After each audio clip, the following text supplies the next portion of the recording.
If you like the video, make sure to like, subscribe, and comment. For more videos like this. What is the scariest thing you have seen? Maybe 8 or 9 years ago I went on a late night bike ride to Niagara Falls, from my house in the neighboring town. It was kind of spooky fun going there at 1 a.m. with no one around, but that's not the scary part. Heading home around 2 a.m., I had to pass underneath the bridge leading back to Grand Island, where I lived at the time. Just on the other side of the dark underpass were 3 naked dudes throwing a rope up in a tree. One had a torch, like an honest-to-goodness Indiana Jones torch. They all just kind of looked at me as I rolled past. I noped out pretty fast.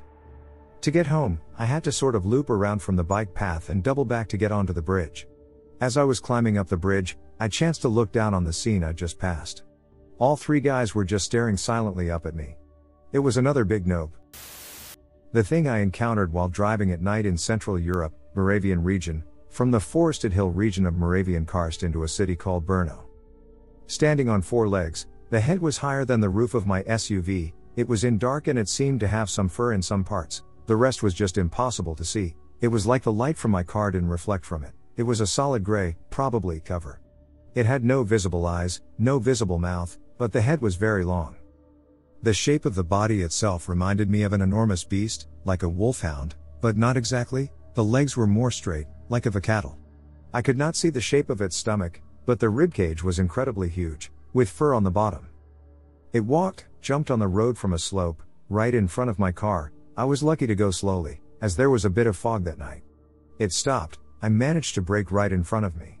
I stood there for a second, maybe 2, and then with couple of steps walked across the road and into the field heading to the forest, into the Reykjavik Creek.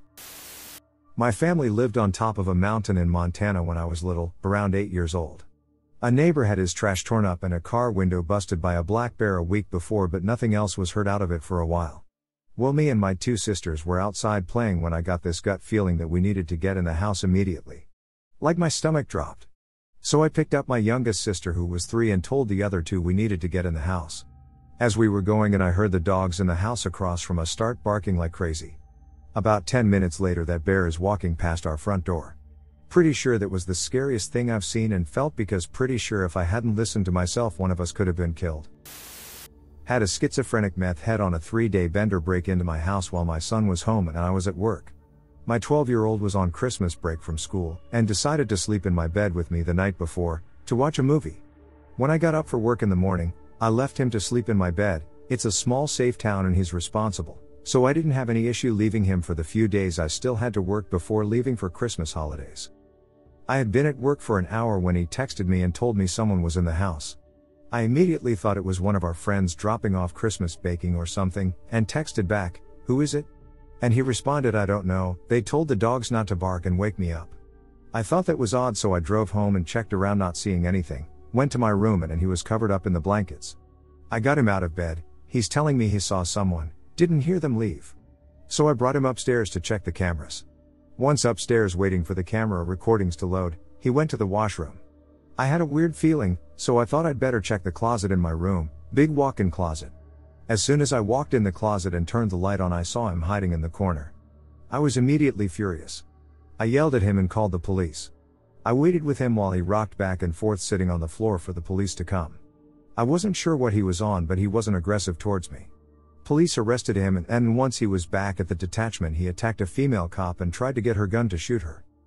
Once it was all over with, everything sunk in and it took a long time to get over that fear. I had to force myself to check the spot he was hiding at every time I went in my closet to tell my brain he wasn't there. It's 3 a.m. My bedroom door is half open and my fiancé is asleep next to me. I see a shadow of someone walking in the hallway. Then I see the person walking through the door. I am literally about to shit my pants. Then the person walks into my bedroom. It was an old birthday balloon that had floated to the ceiling a few weeks ago. The helium had leaked just enough to cause it to float 6 feet above the ground and hover silently into our room. My heart is racing just telling this story. This winter I was driving a trailer with 2 horses from NY to FL. The day before it had just snowed about 8 inches or so.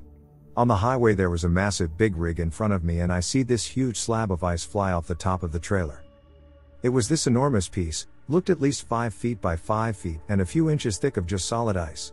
The way it flew off the top of the trailer, It caught some wind underneath and went up even higher. I immediately knew that this piece was going to come down directly onto my windshield. The highway was full of cars, so swerving to avoid the ice wasn't an option, and being that I was carrying horses and pulling a trailer, a sudden movement would risk me losing control. I sat there staring at this huge piece of ice, knowing in a few seconds it would come crashing down onto my windshield. I just hoped for the best and hoped it wouldn't smash through it.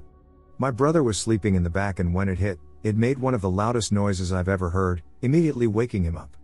Luckily it didn't shatter the windshield. It did, however, rip off the side mirror on the left side of the car. It was very scary, and I consider myself very lucky that it didn't end up way worse. When I was around 5, my parents got a divorce. At the time I didn't know what was going on, so I wasn't really upset. Soon after that, me, my brother and my sister had to move out with our dad. We found a house down the street for $500 per month. It was around 125 years old. We started to move in and I thought it was creepy. Soon after I got used to how creepy it was, and I could easily fall asleep unlike previous nights. Anyways, one night I randomly woke up and just thought go to my brother's door. I went outside my room, stared at his door. A few seconds pass and a big skinny tall creature opens and ducks under the door, and we just stare at each other. We also have 10 feet high ceiling and its head was really close to touching it. After a few more seconds I get scared and just walk calmly into my room and go to bed. I almost fall asleep instantly and wake up a few seconds later and it's morning. If you want to know what he looked like, think of a realistic Minecraft Enderman. I didn't see what I'm about to tell, and that made it worse. About 3 years ago I moved into a new house. It was completely empty and that made every sound very loud inside the house. It was a huge, old house in a nice neighborhood. At the end of the day, I got into my room, closed the door and went to sleep, a little bit afraid because of some steps and doors closing sounds, but I convinced myself that they were coming from the neighbor's house, even though they felt right outside my bedroom's door. The night went on and I suddenly heard a woman screaming her lungs out in a very, very powerful way. My heart was bursting out, my body felt cold and numb, and then those screams became words. She was yelling with all her strengths, "WHO's there? WHO's there? WHO's." And then sudden silence. I thought about screaming back offering help, but then I thought that maybe those screams were from inside my house. I could swear they came from inside, and that if I made any sound, I would attract this possible intruder to me, or I might even put that woman in even more danger. I did nothing but lay frozen on my inflatable bed for 2 or 3 hours with my mind running like crazy, alert to call the police in case I heard another weird sound. It felt like forever. When finally the sun came out, I went out of my room with a tripod ready to attack. What a weapon! There was nothing in there. It was my second day at my new job and my coworkers thought I had a bad dream or I was lying. At that night, me and a friend asked a neighbor if she had heard those noises and she said no. In a very nervous way, my friend also believed that I had a bad dream and I started to think I was getting crazy or something. I was doubting about myself. 2 weeks later, 2 friends moved in with me. They didn't believe me as well. About a month later, I heard those screams again, felt the same freezing feeling, and a few seconds later, one of my roomies texted me confirming that she had heard the lady too. We kept listening to those screams for a couple of months after that, yelling different scary shit, never knew where they came from and they happened so fast, we couldn't record them to call the police with proofs. Warning, this is disturbing. This still haunts me to this day. Me and a buddy of mine went down this trail on our dirt bikes. We just got off the trail and headed back down the twisty road. We were having fun around the corners until we saw a cyclist walking down the road, at least that's what we assumed that he is judging from his gear. Me and my buddy both felt bad for the poor sap since we thought some punk stole his bicycle from him or something, so we pulled off to the side of the road. I noticed that his left thigh is bleeding profusely as we could see a big gash and could almost see the bone. We told him to sit down, and I took out my extra shirt from my backpack and wrapped it around his thigh while my buddy called for an ambulance. I kept asking the dude's name but he wasn't talking properly, so I just assumed that he is in a lot of pain and is going through shock. I had first aid training, so I keep asking him what was his name. He never answered since the whole time I was talking to him he was looking straight along the road. 5 minutes later he told me to go check on his brother. I was wondering who he was referring to since he was the only cyclist we found, so I told him, "What's his number? Let me call him for you."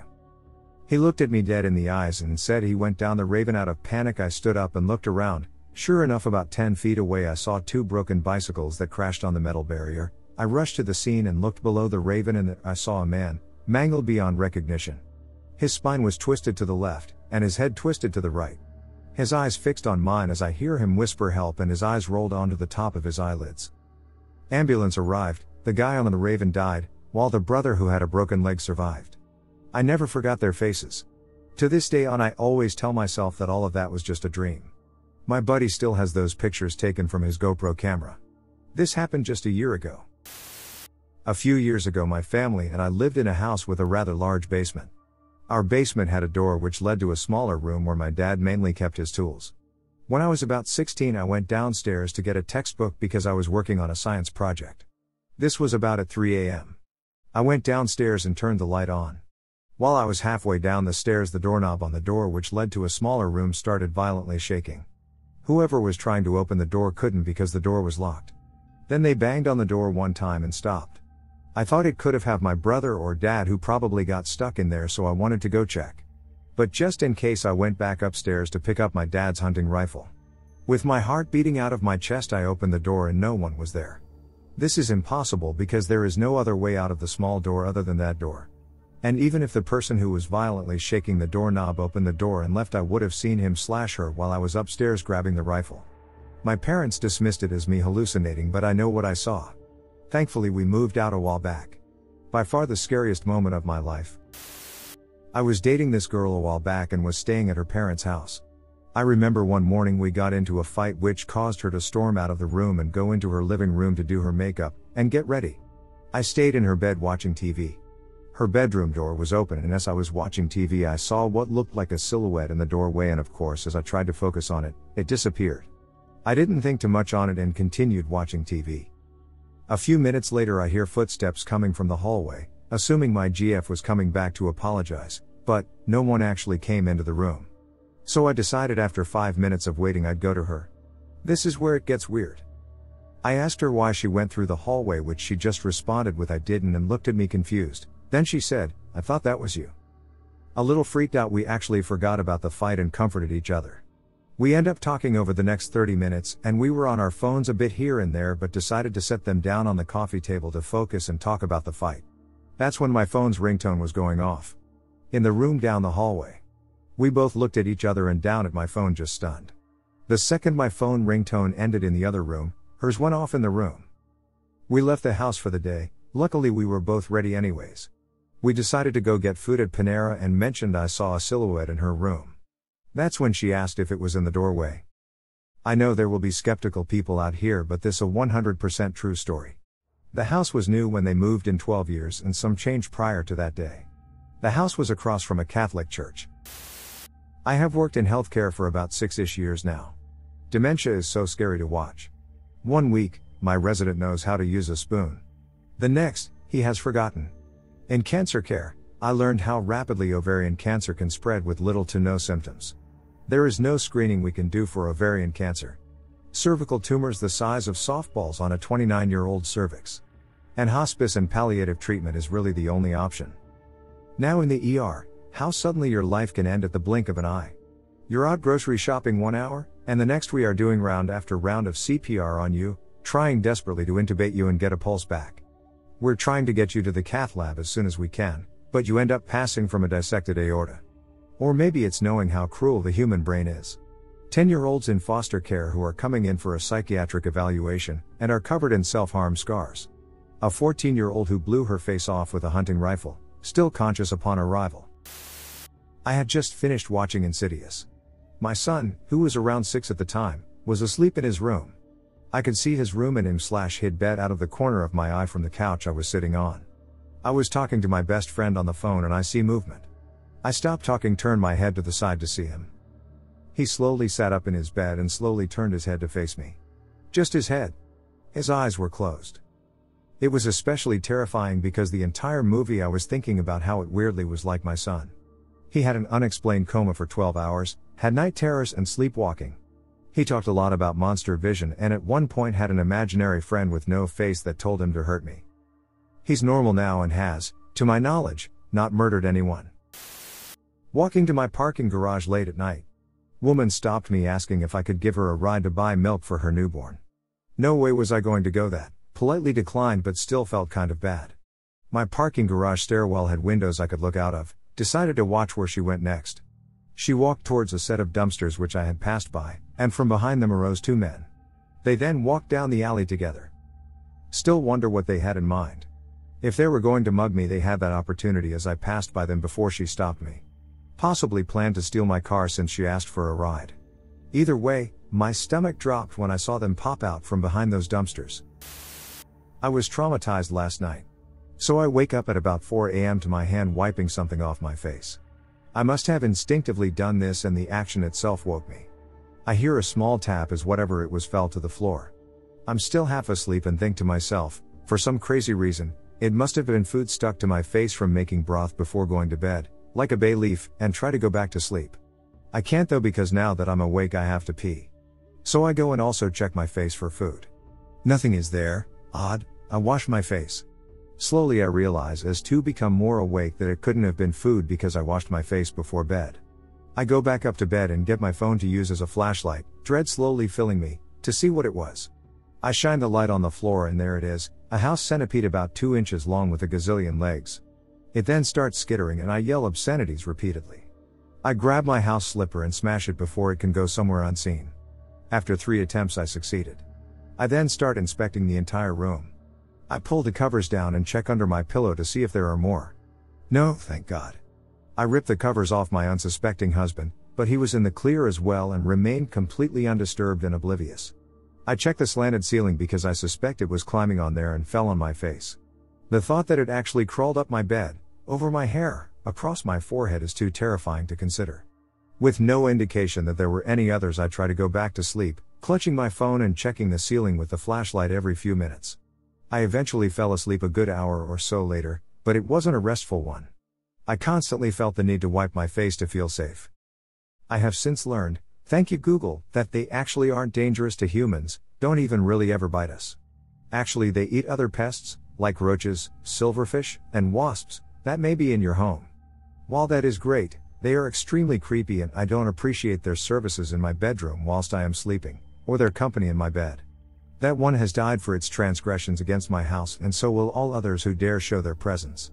Be warned. Thank you for listening to my rant. Have a great day. The story isn't too creepy, but it scared the shit out of me.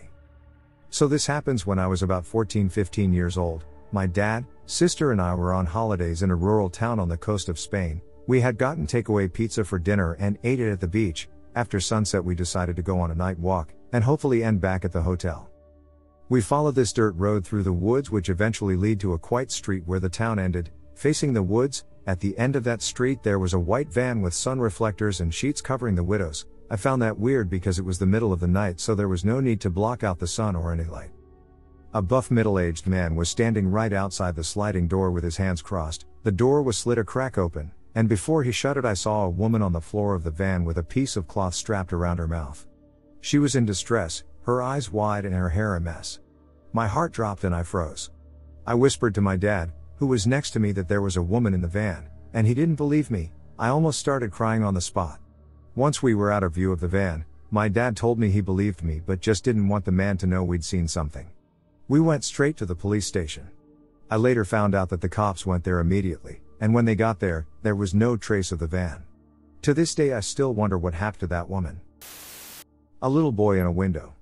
A long time ago I was playing hide and seek with my neighborhood buds. I was counting against a tree next to my friend's grandma's window. I looked up and saw a boy around my age in the window looking right at me. He stared at me as I walked past. I waved but he did not wave back. We finished playing about an hour later and went inside the grandma's house. I noticed a very large entertainment center blocking that window. No way in hell a person could be standing next to the window. I didn't see it initially because the curtain was closed, so the little boy was between the window and curtain. I told the grandma a few years later, and she confirmed that she had experienced paranormal shit many times in that house. She had her church come out and cleanse it, I guess, so she hasn't had any since. It was more weird than scary, but it's all I've got for scary shit. I've always wanted to write this story down. My grandfather was a Marine sniper in World War II. One of those crazy people who forged their birth certificate to go fight. Of course, those were different times. And I don't think I got many of his genes anyway. I was in high school at the time, as was my older sister. She was dating a real creep. The kind of creep that you want to do something about when you saw how he treated her. But you couldn't go to your parents, Because she'd just be more mad with you. And you could go to him because, well, he's got 3 years of growth on you of puberty when that was pretty much a death sentence of a fight. He treated my girlfriend poorly enough that she got the message. She wasn't an idiot and finally just broke up with him. A few days later, my dad came home in a more somber and poignant mood than I remember, and told me go to upstairs. What he didn't know is I could hear through the vent in my room, so I was able to hear their entire conversation. Long and the short of it is that the kid didn't take the breakup very well. So much so that he emailed my dad nude photos he'd taken of my sister. Then he explained how he was going to be sending them to the whole school. This was back when email was popular, that almost everyone, kids, even, had an AOL.com account, and you could get them pretty easily through what was called their buddy list. The point is, this wasn't an infeasible idea. Cut forward to the next, and my parents were so distraught and trying to deal with the police, who said there was little they could do at that time. My grandfather shows up. In the chaos, they'd forgot he was visiting. My grandmother had passed years earlier, so we had him up as often as possible. My sister and I loved him very much. Well, Pop immediately understood something was wrong. All the faces gave it away pretty quickly. Asked his son, my dad, what was wrong. When he didn't get an answer all the way down the list, he picked me up and took me for ice cream, as my mother screamed from behind not to tell him anything. I never really saw my pop angry. I think most grandkids don't see their grandparents angry, and it's what makes the relationship so wonderful. That is, until that day that I explained the situation to my grandfather. He very calmly got the details and then asked me where the kid lived. We drove to his house, and my grandfather said that, no matter what happens, not to move from that seat and keep the doors locked. About 15 minutes later, Pop came back out and we went back to my house. He said never to ask him about today again. It wasn't until I was an older guy, I'm 33 now, that I found out what had happened from my parents, who had heard through the release report. My grandfather had interrupted their family dinner. He verified who they were and asked for the family to go upstairs save the father. He then pulled his pistol out of his back pants, put it in his father's mouth and explained the pictures. He said if anyone else ever saw those pictures, he'd come back and beat his son to death in front of him and then kill him too. Anyway, I do miss my grandfather sometimes. Once I had to get up really early in the morning to go on a trip for my job. It was about 3:30 in the morning and I had forgotten to go and get gas for my car the night before. I stopped at a gas station about a mile away from my house because it was well lit and it was in a nicer area. Anyways, I was pumping gas and then I got the weirdest feeling that I needed to move. I moved behind my car and then away from it, and then I noticed this huge guy hiding in front of my car. He was sneaking towards me when I got the urge to get away from my car. I was completely alone and I'm just a small girl. I almost always have mace or something with me if I am by myself. This time I had a knife and pulled it out and started screaming bloody murder for him to get the hell away from me. Then he started moving closer around my car to me. I screamed even louder and an attendant came out who called the cops. Definitely one of the scariest moments of my life. Was recent actually. I'm usually a deep sleeper, but last week got woken up to my bedroom door being swung open. What officially woke me was the sound of the slam.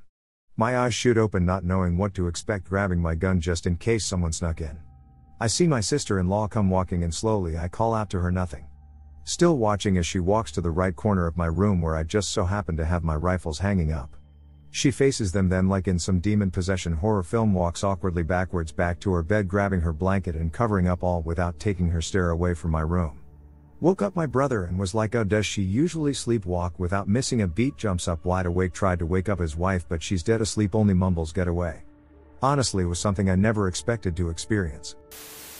I was helping block the road on a 2-lane highway so that they could clear an accident. It was just me and a friend controlling traffic when everyone else was investigating and helping clear it. We'd arrived in the middle to relive the shift before us, so by that time most of it was clear and the wonder were in the hospital already.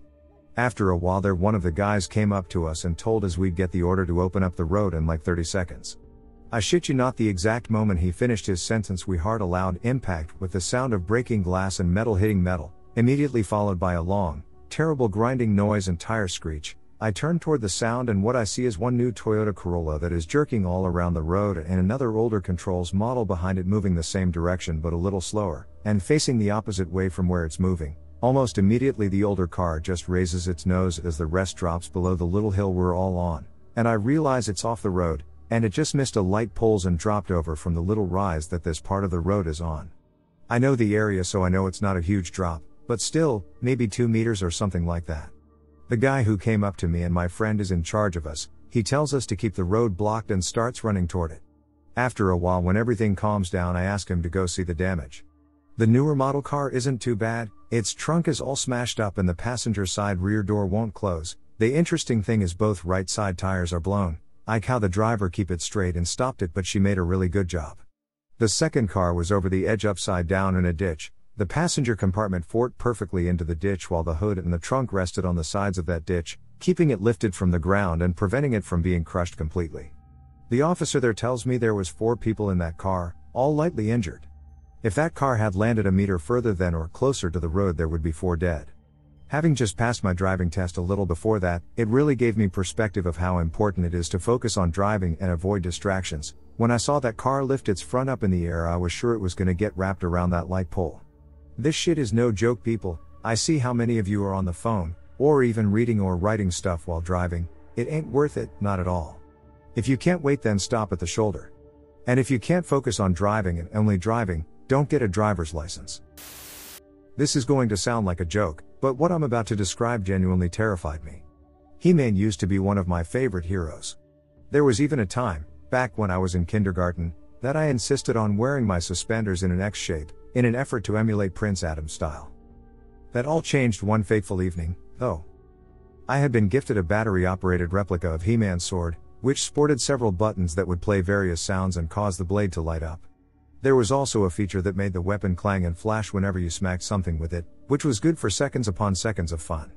At least until your mother shouted at you to stop whacking the furniture. The sword also had a rather nightmare-inducing feature, which I discovered firsthand. In order to turn it off, you'd have to put the blade through a powering down sequence. However, if the batteries were already running low, it could actually get stuck during that process, which would leave it emitting a pale, ominous glow, and a deep, creaky growl. This, combined with the fact that the sword would attempt to power down automatically after a few minutes of inactivity, meant the toy was a perfect device for scaring children who were trying to go to sleep. Here's what happened. I'd been playing with my He-Man sword one evening, when my mother finally got fed up with my antics and sent me to bed. Upon arriving in my room, I put the weapon in one corner of my bedroom, turned off the light, and crawled beneath my covers. That's when I heard it. A low, evil moan drifted through the night, accompanied by a sickly yellow light. I jumped upright in bed and stared, wide-eyed, at the source of the disturbance. The sword flickered in the darkness, its mocking snarl like a promise of impending doom. I bolted from my room, screaming for my parents. My father, who had only just arrived at home, took it upon himself to first reassure me, then remove the batteries from the haunted toy. You can imagine the horror I felt when the sword kept glowing and growling for a few moments longer, even after the source of its power had been cut off. After that night, I didn't like He-Man much anymore.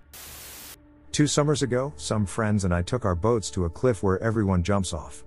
There was a decent-sized group already there jumping and having a good time. There was an older brother or uncle of a younger kid, probably 10 years old, wearing a life jacket trying to muster the courage to jump. The cliff is about 15 to 20 feet high, so a decent drop for a first-timer. He hesitated a few times and eventually jumped. We all cheered as he finally jumped and we heard the typical splash. A few seconds went by and walked to the edge to look down to make sure I was clear to go and see this kid face down floating in water. Instant panic / adrenaline, this kid's gonna drown. The uncle didn't react and I said, "Oh shit." He got knocked out. In those few seconds, time moved incredibly slowly. I can distinctly remember thinking / planning in very basic actions: falling through the air, hit water, grab him, flip him over, CPR, he just popped his head up, oh thank God. He's okay, splash. I hit the water, swim to the surface. It turned out he had already surfaced and was pretending to be dead as a joke between the time he hit the water and I went to the edge to check. Scared the shit out of me. This is not something I saw, really, but experienced. Around 2 years ago, my best friend, her mom, and her sister took a road trip to Idaho to go camping and reconnect with each other and ourselves. My friend's family were super into road trips and frequently went camping.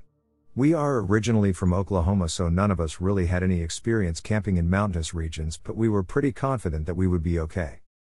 We stopped at a Koa place because we heard those were pretty safe places to camp, but it was still in the city and it was more like glamping, where people brought their RVs and stuff and watched TV instead of traditional camping.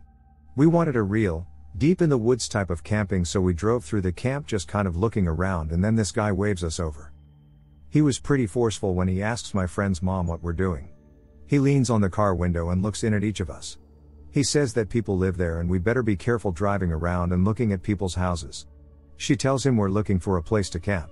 He leans back off the car and says, well, you can't stay here, we're full up. But if you're looking for somewhere more remote, you can go up the road, around 40 miles from town, up into the mountains. There's camping grounds there. And you won't have to pay like you would here. We say okay, thank you, and head up. When we leave, he tells us to be careful. So we drive up into the mountain and find a nice little camping area next to a stream. You can see our campsite from the road, but can't really see the road from the campsite unless you're looking through the trees. We haven't seen anyone or any other cars since we left the Koa site. We drove all the way up to the top of the mountain and then back down to our area. Usually, there would be people all over, but it's not skiing season yet, so it seems we're all alone on the mountain. Perfect. Exactly the sort of atmosphere we wanted.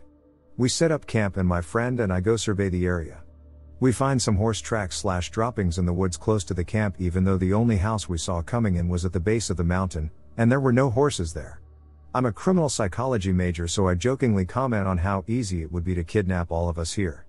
4 women, no weapons, in the middle of nowhere, from a different state. There was no cell phone reception. The stream would cover any sounds of people outside our tent, and if they're on horses, well, no tracks. This unsettles my friend, so I shut up. As the sun began to set, I started to get the weirdest feeling.